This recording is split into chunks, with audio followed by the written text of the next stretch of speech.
আজকে বাংলাদেশের ইতিহাসের অন্যতম একটি রায় হয়েছে। আপনারা যারা বলছেন শেখ হাসিনার মামলার কি রায় হলো, আমি বলছি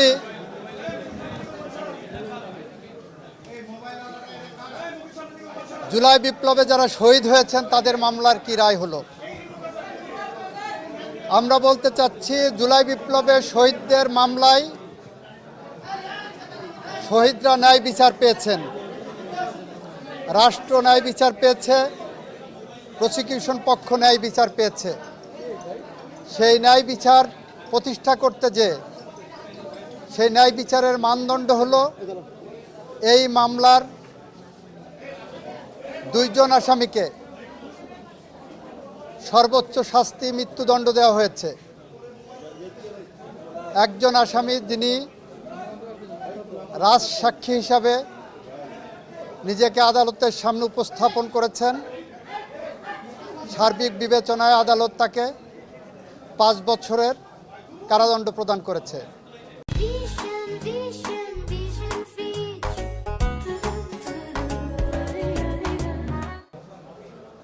আমরা মনে করি শহীদদের প্রতি, দেশের প্রতি, এদেশের মানুষের প্রতি, গণতন্ত্রের প্রতি, সংবিধানের প্রতি, আইনের শাসনের প্রতি এবং আগামী প্রজন্মের প্রতি দায়বদ্ধতা পরিশোধের স্বার্থে এ রায় একটি যুগান্তকারী রায়। এই রায় প্রশান্তি আনবে, এ রায় ভবিষ্যতের জন্য একটি বার্তা, এ রায় বাংলাদেশে ন্যায় বিচার এবং আইনের শাসনের জন্য একটি মাইল ফলক হয়ে থাকবে। এটা আমাদের কথা। সবাইকে ধন্যবাদ। কোন অভিযোগে যদি কি সাজা হয়েছে যদি একটু বলতেন। যে অভিযোগগুলো সাজা হয়েছে আপনারা শুনেছেন, দীর্ঘ আলোচনা হয়েছে। ওনার 5টা অভিযোগকে 3টা কাউন্টে এনে ওনারা সাজা দিয়েছেন। শেখ হাসিনাকে একটা কাউন্টে সুপিরিয়র কমান্ড রেসপন্সিবিলিটিতে যাবজ্জীবন জেল আনটিল ন্যাচারাল ডেথ দিয়েছেন, আর ডাইরেক্টলি যেটা নির্দেশনা দিয়েছেন সেখানে তাকে ডেথ পেনাল্টি দিয়েছেন। আইনের বিধান মতে যেদিন থেকে গ্রেপ্তার হবেন সেদিন থেকে সাজা কার্যকর হবে। এটা রাষ্ট্র আইনিভাবে যা যা করণীয় সব করবে। রাষ্ট্র আইনিভাবে যা যা করা সম্ভব সবটুকু করবে। এই মামলায় শহীদদের পরিবারকে, আহতদেরকে ক্ষতিপূরণ দেওয়ার জন্য একটা নির্দেশনা আদালত দিয়েছেন। আওয়ামী লীগ নিষিদ্ধের প্রশ্নে এই মামলা বলেছেন, এই আদালত বলেছেন এই মামলার মধ্যে আওয়ামী লীগ নিষিদ্ধের ইস্যু ছিল না বলে ওই বিষয়ে ওনারা কোনো কমেন্ট করেননি।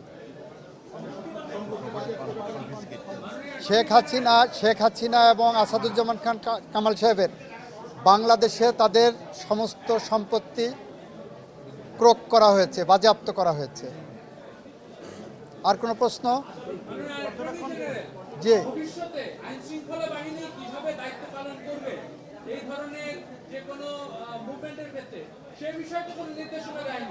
এই মামলার ওই বিষয়ে কোনো পর্যবেক্ষণ এখানে আসার সুযোগ নাই, যেহেতু কোনো অভিযোগ এই মর্মে কোনো চার্জ গঠন হয়নি বা সাবজেক্ট না, ইস্যু না। তবে এই মামলার মর্ম থেকে সবাই একটা বার্তা পাবেন কিভাবে দায়িত্ব পালন করতে হবে। রায় বাস্তবায়ন আইনি পথেই হবে, আইনসঙ্গতভাবেই হবে। বেআইনি বা আইনসঙ্গত নয় এরকম কোনো পথ সরকার অবলম্বন করবে না। পলাতক থাকা অবস্থায় আপিল করার সুযোগ বাংলাদেশে না বিশ্বের কোনো দেশে আছে বলে আমার জানা নাই। স্যার, শেখ হাসিনা তো ভারতের বসে গণমাধ্যমে কথা বলেই যাচ্ছেন। এই রায়ের পর তিনি যেহেতু আইনের দৃষ্টিতে এখন একজন মৃত্যুদণ্ডপ্রাপ্ত আসামি, সেক্ষেত্রে বাংলাদেশ থেকে কোনো পদক্ষেপ নেওয়া হবে কিনা তার এই ধরনের ইন্টারভিউ প্রচারের বিষয়ে? বাংলাদেশ সরকার আইনসঙ্গতভাবে যত রকম পদক্ষেপ আছে সবগুলো নেবে বলে আমরা মনে করি। সেক্ষেত্রে কি রায়ের কপি পাঠাতে হবে কিনা, অথবা সরকারের হাতে রায়ের কপি যাওয়ার পর সরকার এই রায় কার্যকর করার জন্য কোথায় রায়ের কপি পাঠাবেন, কি পদক্ষেপ নেবেন, সরকার এটা আইনি পর্যালোচনা করে সেটা নেবেন।